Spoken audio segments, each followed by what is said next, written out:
ছাত্র জনতা শহীদে আত্মদান করেছে। প্রায় 25,000-এর অধিক ছাত্র জনতা সেখানে আহত হয়েছে। এখন পর্যন্ত আহত অবস্থায় এই মানুষগুলো মানবেতর জীবনযাপন করছে, বাড়ি থেকেও জীবনযাপন করছে, কেউ চোখ হারিয়েছে, পা হারিয়েছে, হাত হারিয়েছে। আপনারা দেখেছেন এই 2-3 দিন আগে পর্যন্ত আহত অবস্থায় যারা ছিলেন তারা মারা যাচ্ছেন, অথচ তাদের যে সুচিকিৎসা সে সুচিকিৎসার ব্যবস্থা হচ্ছে না।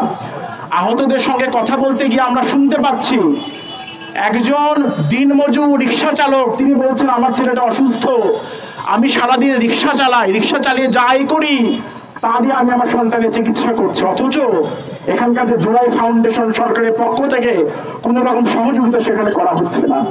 এই তো পরিস্থিতি। যারা গণহত্যার শিকার হলেন সেই মানুষদের যে বিচার হবে আজকে, সেই বিচারের আলামতটা আমরা দেখতে পাচ্ছি না।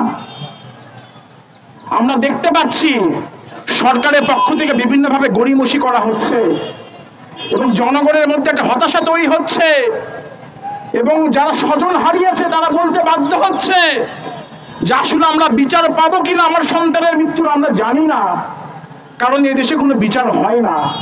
তাহলে আমরা দেখেছি আওয়ামী সরকারের সময় বিচার হয়নি, অন্যায় শাসন ছিল। তাহলে জুলাই গণঅভ্যুত্থানের মধ্য দিয়ে আমরা নতুন একটা বাংলাদেশ চেয়েছিলাম যেখানে আইনের শাসন থাকবে, বিচার থাকবে, আইন থাকবে, আদালত থাকবে। অথচ আমরা দেখতে পাচ্ছি 5 আগস্টের পরেও এই গণহত্যার বিচার হবে কি হবে না তা নিয়ে মানুষের মধ্যে সন্দেহ তৈরি হয়েছে।